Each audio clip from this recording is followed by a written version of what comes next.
Mr. Keno, is it true? No, my lord. I think otherwise. We are in court. Could we please have some peace and calm? Mu mawulire ge tulinawo wetwogereranga omutemu aleeteddwa mu kkooti era mu kkooti mu maaso g'omulamuzi ne yeegaana emisango egimuteekebwako egy'okutta abaana agamba ye tabimanyi nako tattanga ku baana ne be bumugamba tabitegeera emisango agyegaanye apleadinze not guilty agambye nti I plead the otherwise ke kalulu kowulidde ng'abantu bagenda maaso n'okubanga bakamukubira oluvannyuma lw'okuvaayo ne yeegaana era n'ategeeza nti mwe bye mumugamba ne be mumusibako tabimanyiiko tabiinaako mutwe na magulu era bwatyo na pleadinga nani guilty. Omutemu ono ekisinza okwewunyisa atuuse n'okugamba omulamuzi nti akooyo okuyimirira era ne bamujja mu kaguli ne bamuwa akatebe n'atuula wansi ne bamuwa ne ku charge sheet oba ne bamuwa ku kipapula ekiriko emisango n'ebirala n'akiyisaamukko ne ku maaso. Tebakomye okwo ne bamuwa n'akacupa k'amazzi akalwenzooli n'agenda maaso n'okuba ng'anywako oluvannyuma nga bw'agenda maaso n'okuwuliriza emisango ekigenda maaso n'okuba nga gimusomebwa wabula ng'emisango agyegaanye. Agamba talina kyamanyi talina kye yali akoze yetattanga ku muntu bino byonna bye mugamba mumusibako matugambuzi kumuliisa emisango agyeganye. Omulamuzi n'awandiika nti awandiise pleaded not guilty emisango teginnamusingisibwa kitegeeza ono kati mu mateeka tattanga ku muntu tazzanga ku musango akyali suspect newankubadde ng'abantu ba bulijjo bagezezaako okwagala okuteekawo embeera. Ekisinga okwewunyisa abantu baagadde okubaako ensasagge gye bateekawo waliwo abantu abakwatiddwa era njagala okutegeeza nti ku kkooti waliwo abantu ababaddewo ne baagala okuteekawo embeera nga bagamba nedda ssebo tekijja kusoboka baagadde okuteeka embeera ku musajja ono bangi nga baagala okumugajambula ebyokwerinda ne biyingirawo ne baba nga tebasobozesezza muntu yenna kubaako nsasagge yonna gyagenda maaso n'okuba nga ateekawo. Kyokka ekyewuunyisa oba ekireetedde bannayuganda okuba nga babuuzibwa nga beebuuza ebibuuzo bingi mu nsonga eno jjukira bangi balina endowooza zaabwe.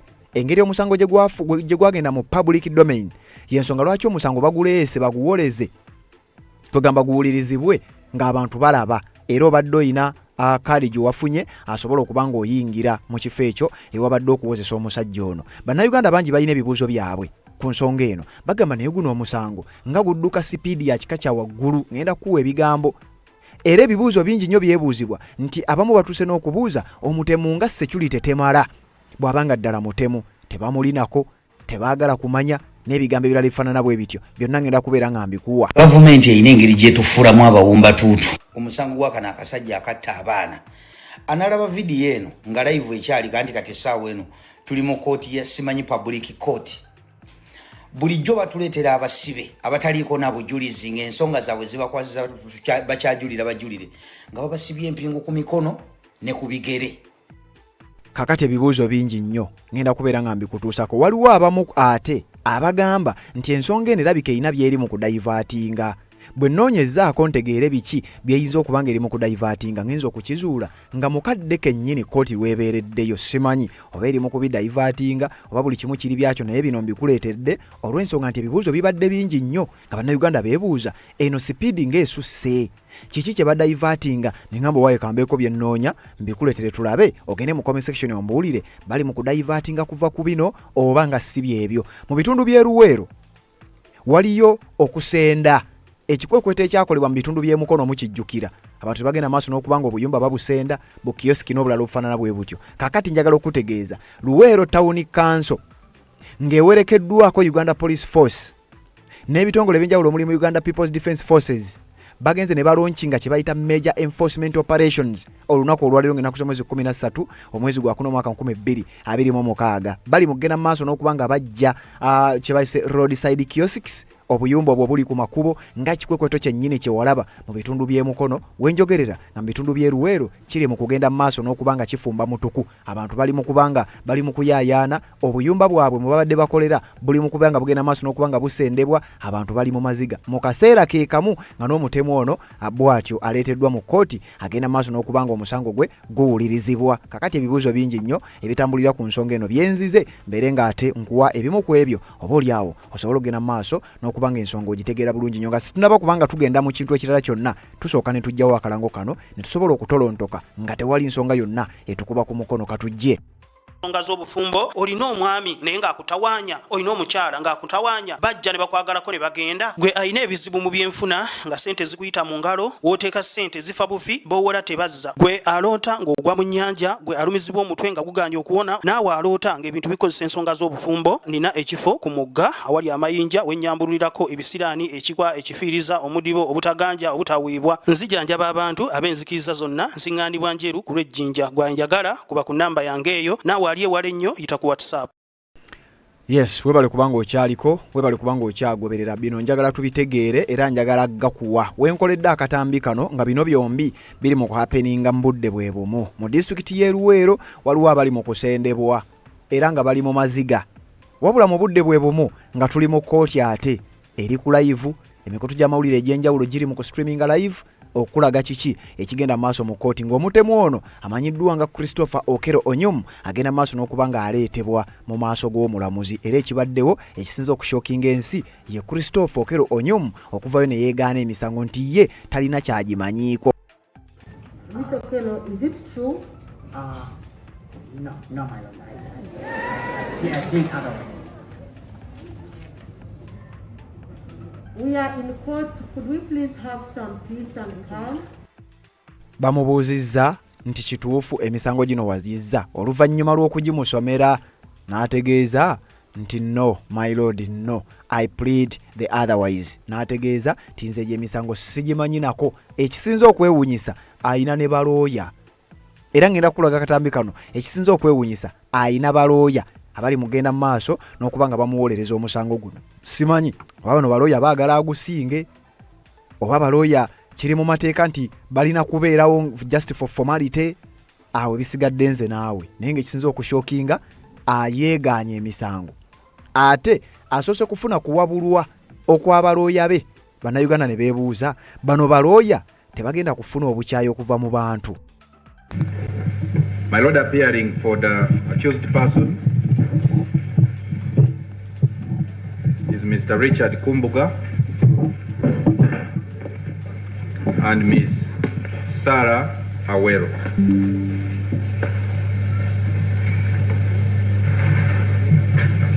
My lord, the accused person is in court. Are they on state brief or private brief? My lord, they are on state brief.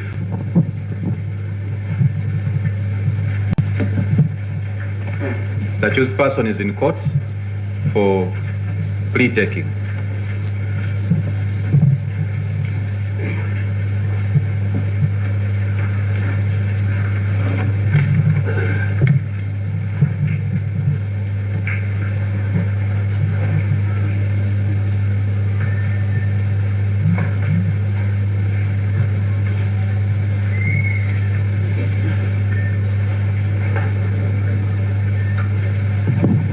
Mr. Okelo, which language are you comfortable with? My lord, I'm comfortable with English. Okay.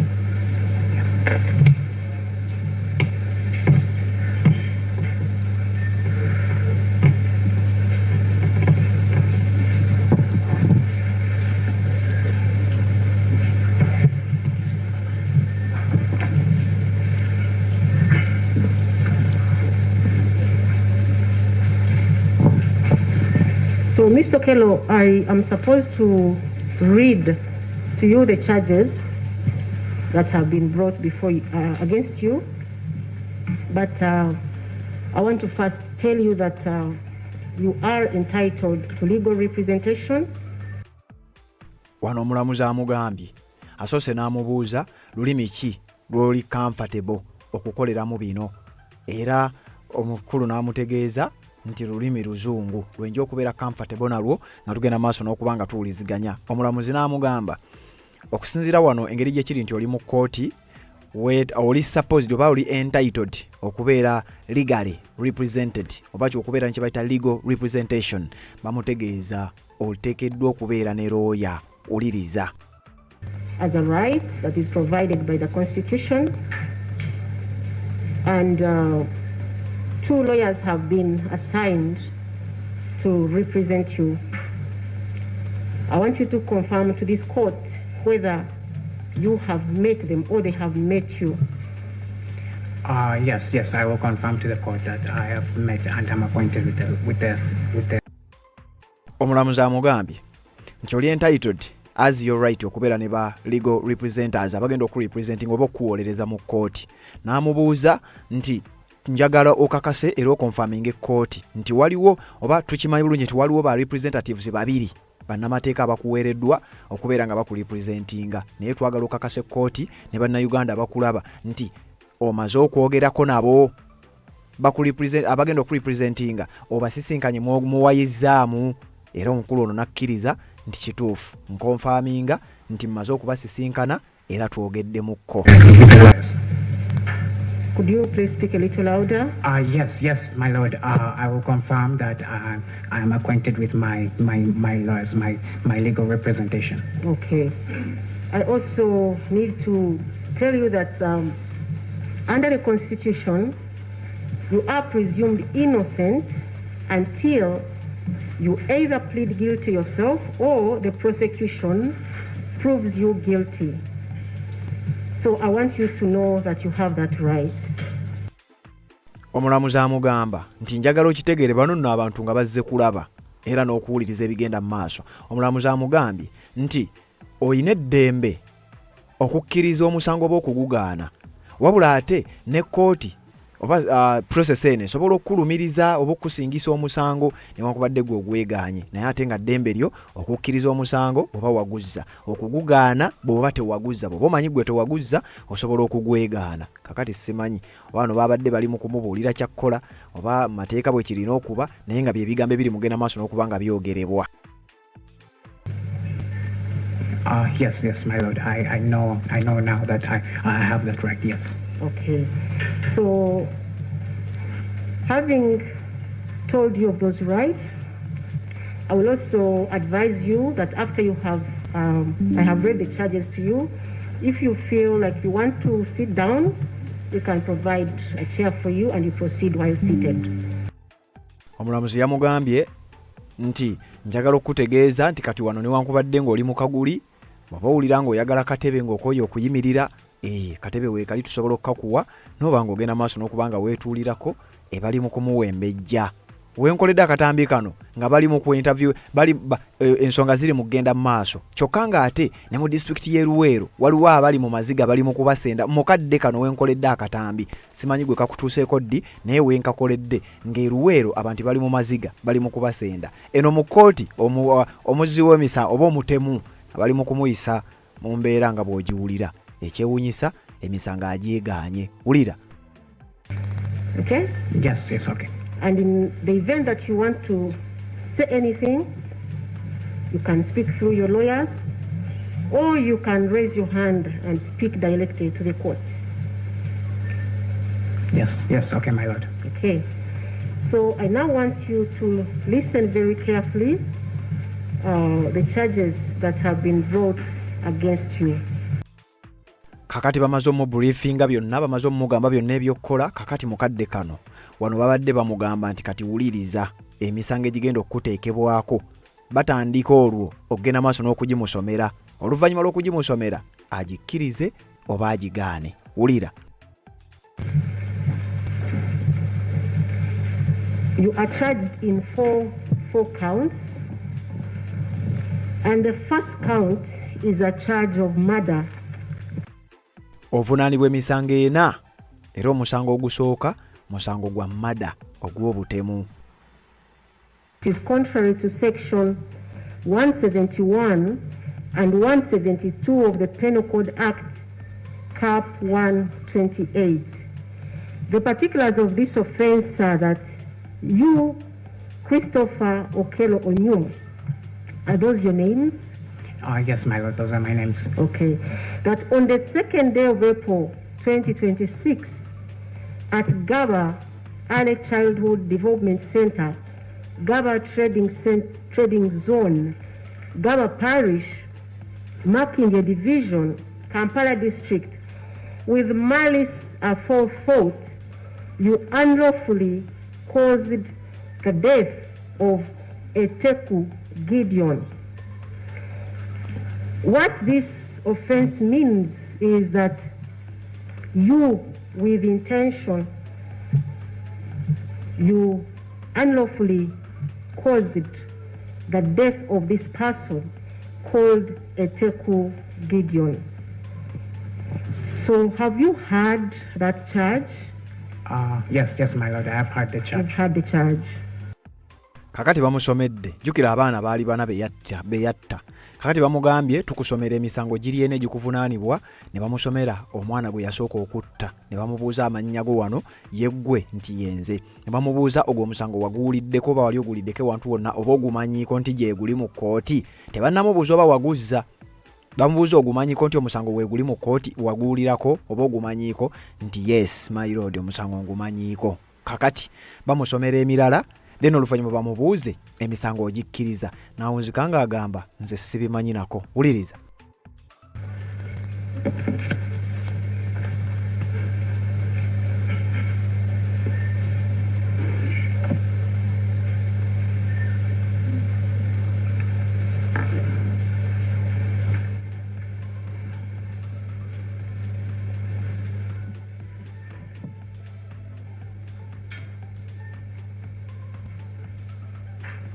Have you understood it?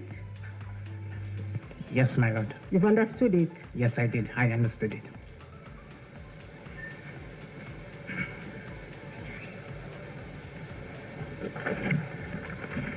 Is it true?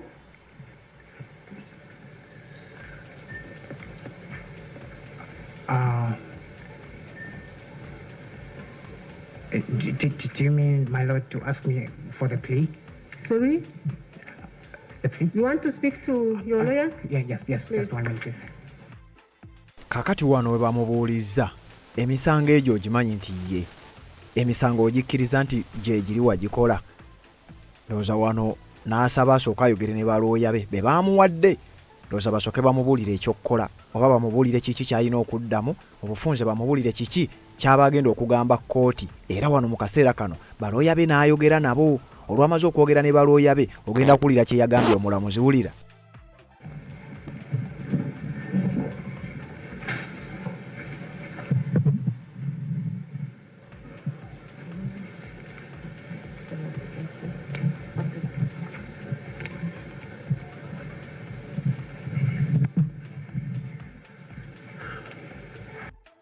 Kati amaze okwogera ne balooya be balooya bano be baani era bamugambye eki olumaze okwogera nabo n'ategeeza omulamuzi nti nze omusango sigumanyi nako sittanga ku baana abo. Mr. Okello, is it true? No, my lord. I plead otherwise. We are in court. Could we please have some peace and calm? Is it true? I plead not guilty, my lord. You plead not guilty.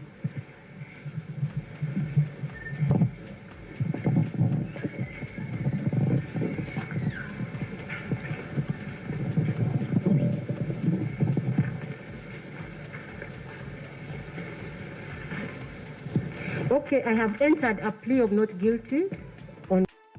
Omulamuzi n'ategeeza nti I have entered a plea not guilty nti kakati ku musango guno mukadde kano Okello Anyun bamutaddeko ti omusango agwegaanye era taguzzangako tagumanyi nako ne be bamugamba tabitegeera ye tattanga ku baana oluvannyuma lw'okwogera ne balooya be era nga balooya be bano ayogedde nabo ne bamubuulira ekyokukola bamugambye eki ekyo ky'owulidde akola wenkoledde akatambi kano nga kkooti ekyagenda maaso era nga tebinnaggwa wabula simanyi wona akawulirira oba binaaba biwedde nze ngenda maaso n'okubanga byonna mbikuletera wabula nga security ye eri nga yakika kya waggulu nnyo era kigambibwa nti waliwo n'abantu abawulidde obusungu olwabino ne bagezaako okwagala okwambalira akasajja ako bakatuuseeko obulabe abekwerinda ne bajjayo n'ag'omu buto ne bagamba tulina okaprotekitinga temulina katuusaako yadde obulabe.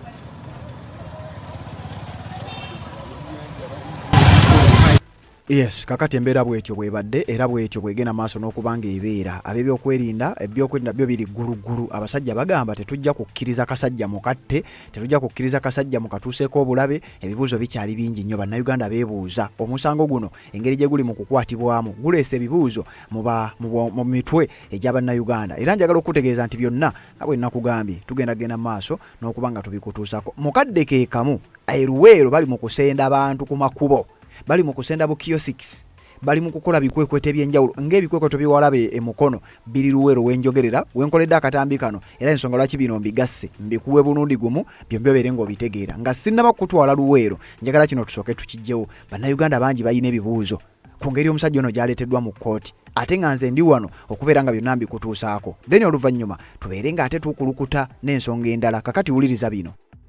Gavumenti erina engeri gyetufuulamu abawumbatuutu. Omusango gwa kano akasajja akatta abaana analaba vidiyo eno nga live ekyali kandi kati essaawa eno tuli mu kooti ya Simanyi Public Court.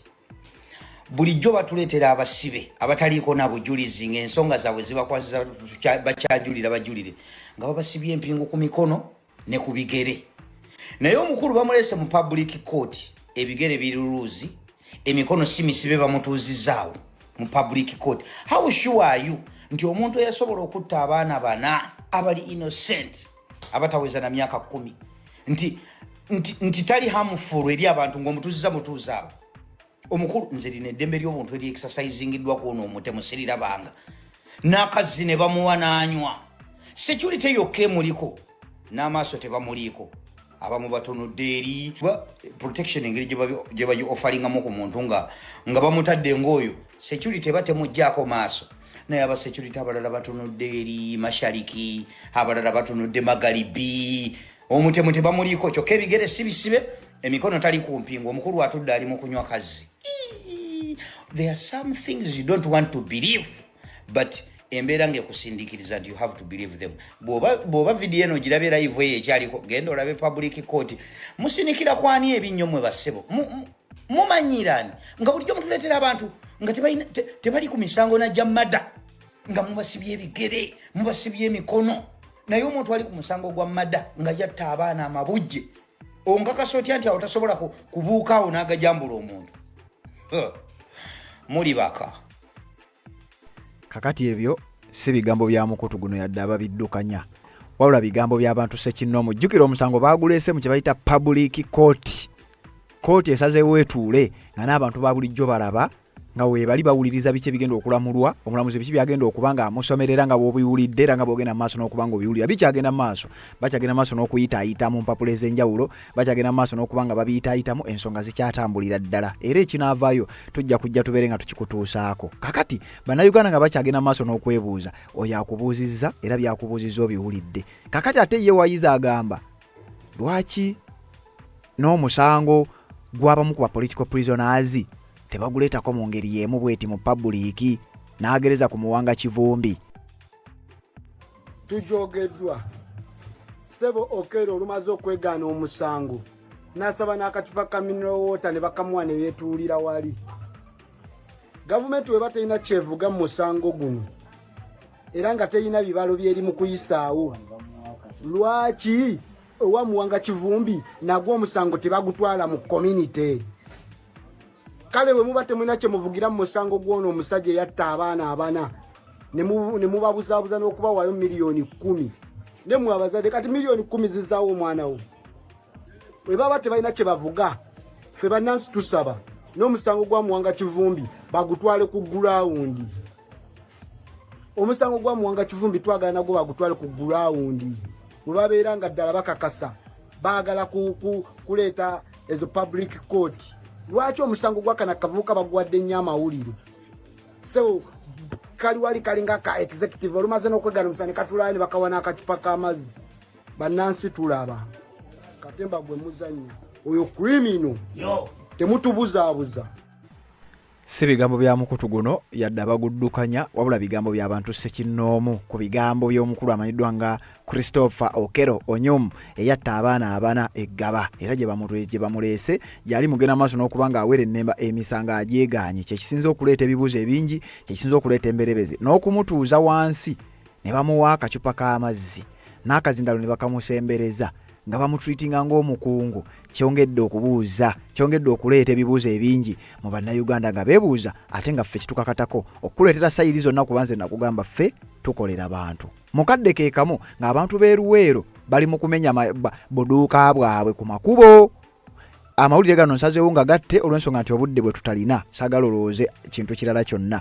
Christopher Okero Onyum yeegaanye emisango era oluvannyuma lw'okwegaana emisango bangi bakyagenda maaso n'okuba nga beebuuza ebyokwerinda biri gguluggulu mu ngeri etafaananikako etafaanaganako nga ya bulijjo. Kakati wuliriza tukyali ku nsonga za Christopher Okero Onyum omusango guno n'ebigutambulirako biwulire. Christopher Okero Onyum, the prime suspect in the Gaba daycare killings, pleaded not guilty to 4 counts of murder today, 13th April 2026. By entering this plea, he is formally denying legal responsibility for the death of the 4 toddlers, which triggers a full trial where the prosecution must prove his guilt beyond a reasonable doubt. Okero Onyum Christopher yeegaanye emisango agambye ye tagimanyi nako tagizzangako ligale emisango aba agyegaanye era nti mu kukola kino agamba nti ye mu mateeka takimanyi nako nti yatta n'abaana abana era prosecutor ali supposed okuprovinga Okero nti kituufu watta abaana naye teweerabira waliwo ekifaananyi ekibadde nga bino n'ebintu tebinnaggwa waliwo ekifaananyi ekibadde kitambulira ku mboozi eno bannayuganda bangi nga bagamba omuntu ono bw'omwetegereza Okero Onyum yooyaawo ekifaananyi kino kitambudde nnyo wabula ate waliwo ababuusabuusa nti ate omuntu ono yandibanga si y'omu ekifaananyi kino yandibanga ono mulala ate oba oliawo n'olinga muntu mulala. Bino nakugambye si bigambo byaffe wabula bigambo by'abantu ssekinnoomu obutambi ngenda maaso n'okuba nga mbukuwa. Christopher Okero Onyum oyo gw'olabaawo era y'omu yono gw'olaba wano bangi batandise okugamba nti yandibanga si yeye tabanga omusajja yeegaana nga mutuufu si yeye kubanga omusanga agwegaanye. Kakati omulamuzi kiri eri ye okumuleetera obukakafu oba oludda oluwaabi kiri eri bbo okuleeta obukakafu obulaga nti yeye. Kakati bwe tulinze onaawulira. Okero is accused of a premeditated attack on April 2nd, 2026 at Gaba Early Childhood Development Center in Kampala. Avunaanibwa omusango ogw'okulumba natta abaana abana ku Gaba Early Childhood Development Center mu kibuga Kampala ennaku z'omwezi nga 2 omwezi ogwokuna omwaka 2026. Armed with a machete or knife, he reportedly posed as a parent seeking admission for a child before attacking toddlers playing on the seesaw. Wuliriza nti omusajja ono yajja ku ssomero nga sitole bwe twagibawa ng'alina akambe oba ejjambiya ekyo yakozesa okutema abaana kyekyo kye yajja nakyo oba kaali kambe oba yali jjambiya nti bwe yatuuka ku ssomero yasooka ne yeefuula mbu muzadde aleese mwana era azze kufuna kifo kusabira mwana we kifo. Bwe balaba nti bafunye omuzadde omupya ne basooka bamulambuza essomero ne bamulambuza buli kimu ne bamulatwala abaana we bazannyira kati obwana ne bumwaniriza nnyo ne bumwetooloolerako kumba abalabbuka bala era obwamwetooloolerako bwonna n'abukabalakabala jjukira bwana buto tebusobola kwerwana kuba kugambye eno Gaba Early Childhood Development Center.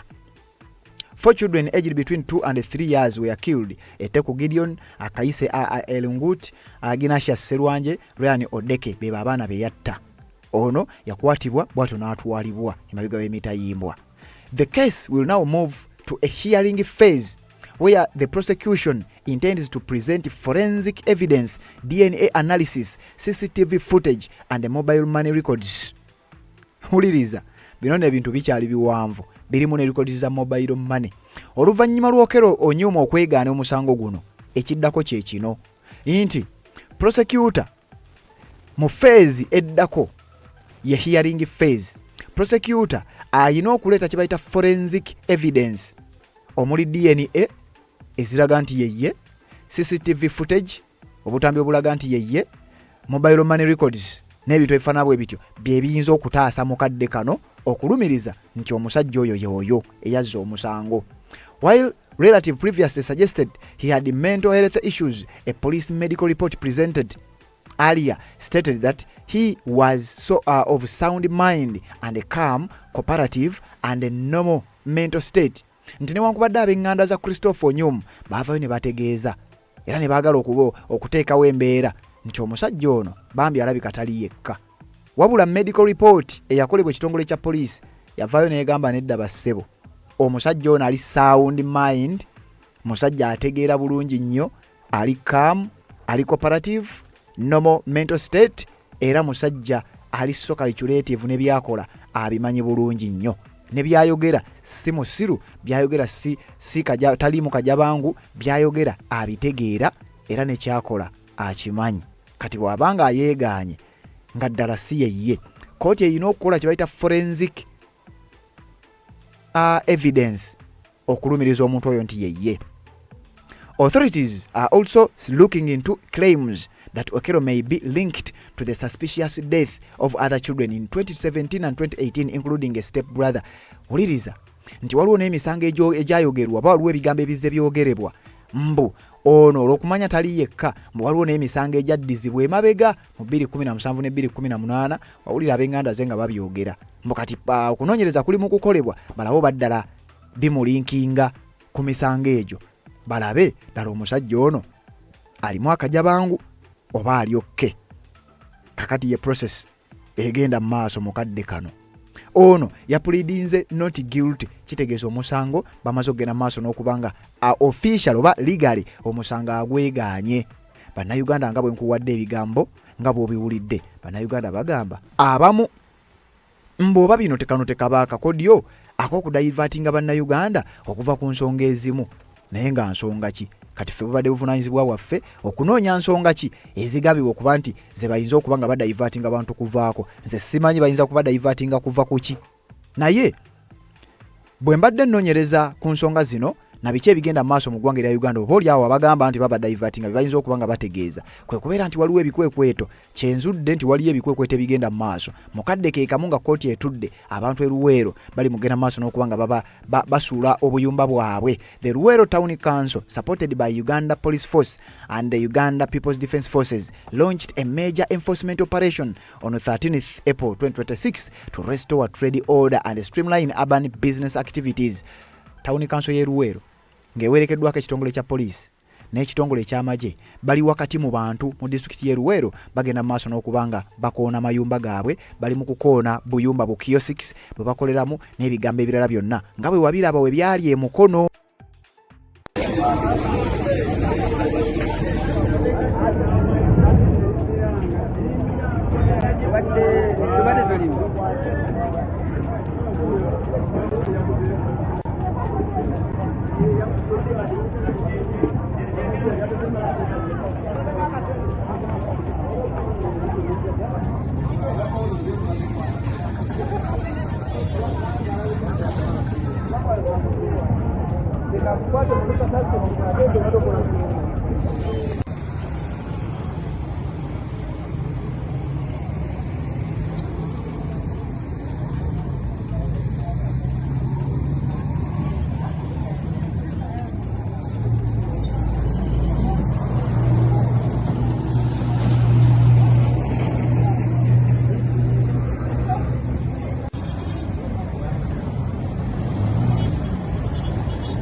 Yes, ekyo kikwekweto kiri mugenda maaso mu district y'e Luweero. Abantu bali mu kubeera nga bali mu dduka.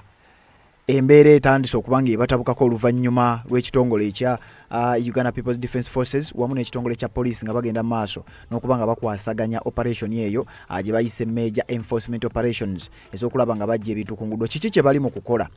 Bali mu kuggyawo bu roadside kiosks, obuduukaduuka obubeera ku kkubo, ku mabbali g'ekkubo, nga kaweefube owa gavumenti ow'okukendeeza ku jaamu akwata ng'ava ku buyumba obwo oba oliawo n'ensonga endala okulaba ng'ebibuga binyirira.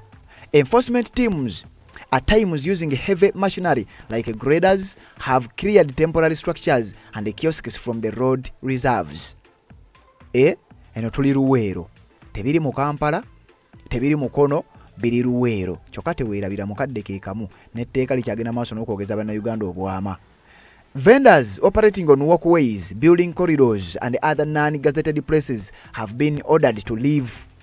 Abatembeeyi abakolera ku nguudo ebbali awo, abakolera mu zi corridors, abakolera mu bifo ebitali gazetted ebitakkirizibwa bategeezeddwa muve ebifo mu byamuke nga bukyali. Waliwo n'ebintu ebigambibwa okuba nti bitwalibwa.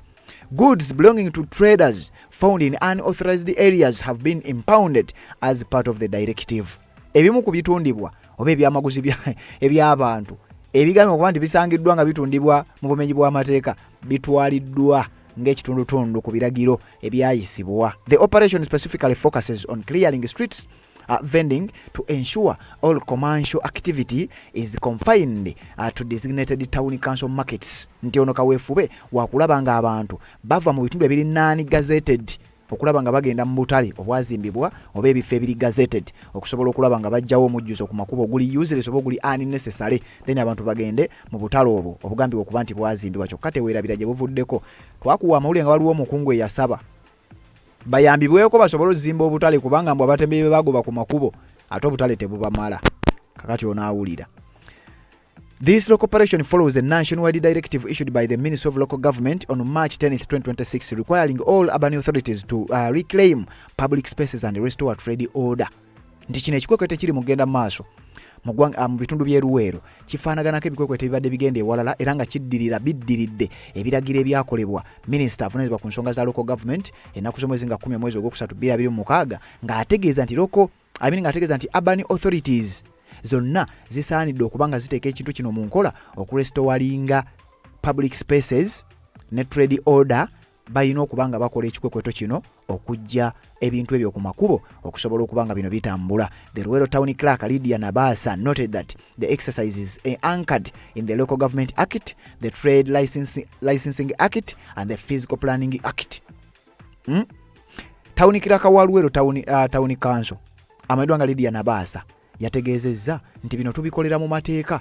Etteeka lya Local Government Act litukkiriza, Trade Licensing Act ne Physical Planning Act amateeka gano gatukkiriza okugenda maaso n'okubanga tukola bino. Authorities had previously issued notices such as on 26 March 2026 giving vendors a grace period to relocate before the enforcement began.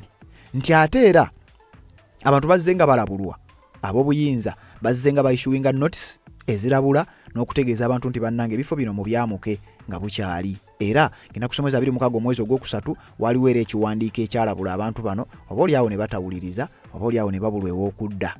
While authorities emphasize urban planning and sanitation, local vendors and leaders have raised concerns over the loss of livelihoods and the lack of strategic alternative trading sites, noting that some gazetted markets remain underutilized or are too far from foot traffic. Kakati ezimu ku nsonga ezigaana abantu okuyingira mu butale mbo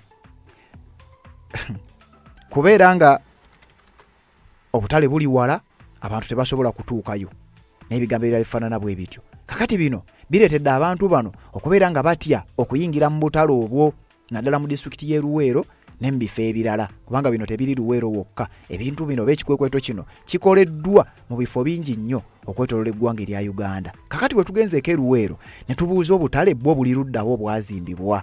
Mu disitulikiti y'e Luweero tukizudde waliyo obutale 6 gazetted markets. Waliwo ke bayita Weekembe market akabantu bayinza okugenda ne bakayingiramu, waliwo ke bayita Kasana market bayinza okukayingiramu, waliwo ke bayita Luweero Trading Center kano kasangibwa Kiyenje zone mu Kiyenje zone, waliwo akatale ke bayita Bali Kyewuunya market abantu bayinza okugenda maaso ne babanga bakayingiramu. Era waliwo ne kye bayise relocation sites.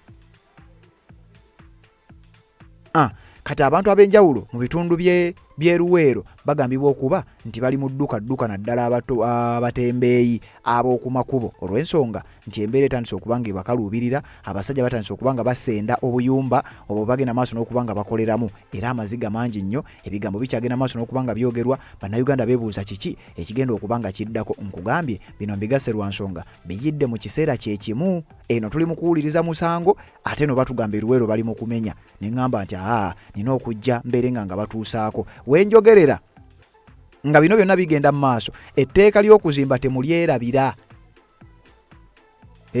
Etteeka Building Control Amendment Act temulyerabira, tinalo likyagenda mu maaso n'okwogeza bannayuganda obwama. Amayumba mangi nnyo agagambibwa okuba nti gajja kusendebwa olw'ensonga kandibanga gazimbibwa tegali mu mateeka. Bannayuganda balina obusungu, bannayuganda bali mu bweraliikirivu, beebuuza ddala kiki ekigenda okuba nga kiddako. Namba y'abannayuganda abeetuga abafa ekikutuko ne bakireeresa genda kulinnya ebitundu 85 ku buli 100. Wallahi billahi tallahi bazze bagoba ababooda ne tugamba fere tuli babooda, ne bagoba abatembeeyi ne tugamba tuli batembeeyi. Bazze ku nnyumba otandika otya etteeka n'oleeta etteeka nga likwata neyakola emabega. Ekitegeeza bano abasajja pulaani yaabwe yakutusengula ku mataka tubulweko we tuzaalibwa n'ebijja byaffe bajja kubisengula bwe banajjawo ennyumba ya jjajjaawe y'ekijja, kubanga teyazimbibwa ku mutindo gwe baagala. Omuntu olaba agamba nti ne bwe liba ssabo tugenda kulimenyawo bwe liba teryali ku pulaani. Lwaki pulaani yaabwe tetandika tude? Abasajja babeera ne pulaani ez'okukola enguudo beebyabwe bibakatakatako okukola ng'okuzimba enguudo, okuzimba amalwaliro n'okukola ebintu gavumenti byeteekeddwa okukola. Wallahi tewali n'ekimu kye baali bakoze. Naye bajja ku muntu wa bulijjo. Nze nava mu busuubuzi nga mmaze okukuba ttooki nti gye bujja obusuubuzi bw'obanga wali osuubula container 20 feet n'otuuka nga ogira mu kwegatta mu migugu, obusuubuzi buba bukulemye. Eyali asuubula container 10 g'okitunulamu nga mu mwaka oleeta container emu wagwa dda ne tomanyi kwekolako audit. Omusuubuzi yenna ng'oli mu looni obusuubuzi bwakulema dda bakugoba mudda naye tokimanyi. Kati muganda wange nze ndi mukakafu nti ennyumba ezange bagenda kumenya. Ennaku ziri ezi 3 seebaka nebakawo twambwa, omutima gunsulaka, naye nagumye bamenye n'ettaka batwale, bamenye na buli kimu batwale. Kubanga osanga bannayuganda nga batudde ku live obudde ne buziba, gwe ne weebaka obeera wano ku mulimu ng'okola nga bannayuganda buzibye nga bali ku live ne buca. Wallahi nina abantu benneebuuza nga buli scrolling nga booto basanga bali ku live budde bonna nogamba n'abantu bakola era bano abantu bafuna ki ku live. Byannema okutegeera bwe baba bali ku mulimu bakale, naye mmwe abalaba ababeera ku live ezo mufunamu ki? Abalaba kuba baba ze hosting bafunamu oba oliawo, naye mmwe ababeerako ennamba ennene mubeera mulaba mufunamu ki?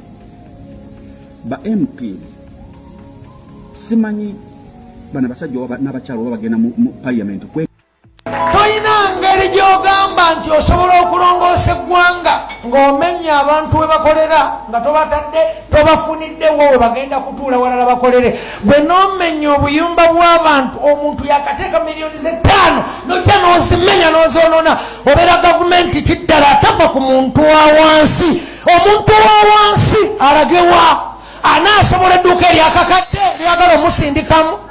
Kitegeeza balina ottema empenda nga tebannamenya, tebannakola kumenya buyumba bw'abantu, balina sooka ttema mpenda. Abantu baffe bano bamufuna mpola tubataddewa, bamufuna mpola tubataddewa. Bw'oba olongoosa eggwanga tolifuula lyabagagga, eggwanga si lyabagagga bokka. Waliwo abantu nga ye yapangisa akadaala ke waakolera, ng'alina akadala waakola waafuna ekyokulya n'aliisa abaana. Kati ojjeewo wabadde ajja ekyokulya okuliisa abaana abaliisa eki? Awo ogenda bawa akawunga n'omuceere? Bannaaye sibavoola, naye waliwo ebintu ebimu nga byetaaga okulabwamu. Tomenya bumenya mayumba g'abantu, tomenya bumenya buyumba bw'abantu. Ffenna twagala eggwanga eddungi, twagala eggwanga eriyonjo, twagala eggwanga erikulaakulanye. Kituufu ne terina kulaakulana nga tukosa balala. Tusooke tuteme empenda, muteme empenda bekikwatako. Abantu bano bwe tubajja wano balagawa, batandikira ku ki? Lwaki omenya ssente z'omuntu zonna n'ozoonoona? n'omenya miliyoni 2 ez'omuntu n'ozona sente bw'obanga gwe osobola ozifuna eyo gy'okolera gye muzibbira tekitegeeza ti ninoona omuntu asobola okufuna sente ezo. Waliwo ebintu ebirina okutereera mu eggwanga twagala eriyonjo naye sooka ofe ku muntu wa wansi ono ajjewo ekyokulya ajjewo omutwalo ajjewo 2 ajjewo sente zanaalabiriza abaana be. Toleeta bulesi katiiyuula n'ogenda ng'otiiyula ebintu by'abantu. Abantu tebalina sente, abantu bali bubi. Bwe twogerako nti tujja muteeka mu kkomera naye ng'ate njogera kituufu nze naye bansima naye nga njogedde kituufu. Tulina okuba nga ffe bennyini tulumirirwa abantu baffe. Bwe mba nga nina eddoboozi lino Katonda nga yalimpa tufube okulaba nga tufa ku bantu baffe. Tomala gamenya oli ataddewo akayumba kakatadde miliyoni 4 ne miliyoni ezo 4 yagenda n'afuna looni mu banka. Ozomenye kati agenda sasuza kirooni eyo. Agenda sasuza kirooni eyo. Bannange okulowooza kintu kikulu nnyo. Sivuma mulowooza naye okulowooza okukola obukozi bwoti si kirungi. Abantu balina amabanja, abantu banka zibabanja. Ozoosenza akayumba ke omwana ayokya enkoko okamenya okajjewo tomuwadde kiddako naye yeewola akakadde yeewola miliyoni 2 talina wagenda zijja. Kati bagenda mukwata bamulete ku poliisi ate mwe bennyini mumusibe musalire n'emisango nti nno munyazi oba emubbi.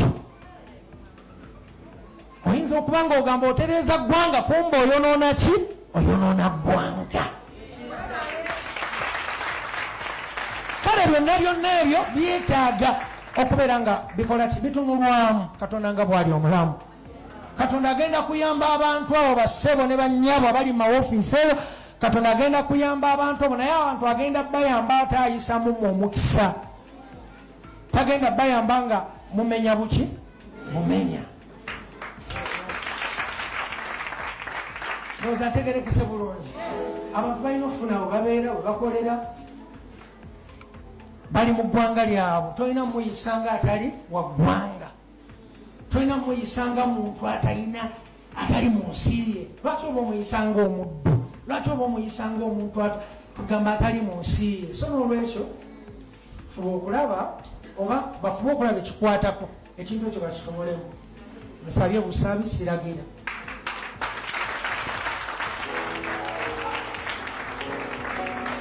Wa mukisa oyo afa ku bantu. Parliament bonna basirika ba honorable ba MP bonna be balonda tebasobola kwogera ku ebyo bintu kubanga gwe mulimu gwabwe era mubba gusasulirwa. Kino bakitegeeza baba ino byogera kubanga gwe mulimu gwabwe era basasulwa ssente okubeera nga bafa ku bantu bannaggwanga. Katonda bampera omukisa n'ebigambo ebyo. Namba y'Abannayuganda abeetuga abafa ekikutuko ne bakireeresa genda kulinnya ebitundu 85 ku buli 100. Wallahi billahi tallahi bazze bagoba ababooda ne tugamba tuli babooda ne bagoba abatembeeyi ne tugamba tuli batembeeyi. Bazze ku nnyumba otandika otya etteeka n'oleeta etteeka nga likwata neyakola emabega. Ekitegeeza bano abasajja pulaani yaabwe yakutusengula ku mataka tubulweko we tuzaalibwa n'ebijja byaffe bajja kubisengula bwe banajjawo ennyumba ya jjajjaawe y'ekijja kubanga teyazimbibwa ku mutindo gwe baagala omuntu olaba agamba nti ne bwe liba ssabo tugenda kulimenyawo bwe liba teryali ku pulaani. Lwaki pulaani yaabwe tetandika tudde? Abasajja babeera ne pulaani ez'okukola enguudo beebyabwe bibakatakakatako okukola ng'okuzimba enguudo okuzimba amalwaliro n'okukola ebintu gavumenti byeteekeddwa okukola. Wallahi tewali n'ekimu kye baali bakoze naye bajja ku muntu wa bulijjo. Nze nava mu busuubuzi nga mmaze okukuba ttooki nti gye bujja obusuubuzi bw'obanga wali osuubula container 20 feet n'otuuka nga ogira mu kwegatta mu migugu obusuubuzi buba bukulemye. Eyali asuubula container 10 g'okitunulamu nga mu mwaka oleeta container emu wagwa dda ne tomanyi kwekolako audit. Omusuubuzi yenna ng'oli mu looni obusuubuzi bwakulema dda baakugoba mudda naye tokimanyi. Kati muganda wange nze ndi mukakafu nti ennyumba ezange bagenda kumenya. Ennaku ziri ezi 3 seebaka nebakawo twambwa omutima gunsulaka naye nagumye bamenye n'ettaka batwale bamenye na buli kimu batwale kubanga osanga bannayuganda nga batudde ku live obudde ne buziba gwe ne weebaka obeera wano ku mulimu ng'okola nga bannayuganda buzibye nga bali ku live ne bukya wallahi nina abantu benneebuuza nga buli boscrolling nga booto basanga bali ku live budde bonna nogamba n'abantu bakola nga z'obufumbo olina omwami naye ng'akutawaanya olina omukyala ng'akutawaanya bajja ne bakwagalako ne bagenda gwe alina ebizibu mu byenfuna nga sente zikuyita mu ngalo wooteeka sente zifa bufi b'owola tebazza gwe aloota ng'ogwa mu nnyanja gwe alumizibwa omutwe nga guganja okuwona naawe aloota ng'ebintu bikozesa ensonga z'obufumbo nina ekifo ku mugga awali amayinja wennyambululirako ebisiraani ekikwa ekifiiriza omudibo obutaganja obutaweebwa nzijanjaba abantu ab'enzikiriza zonna nsiŋŋaanibwa njeru ku lw'ejjinja gwanjagala kuba ku nnamba yange eyo naawe ali ewala ennyo yita ku WhatsApp.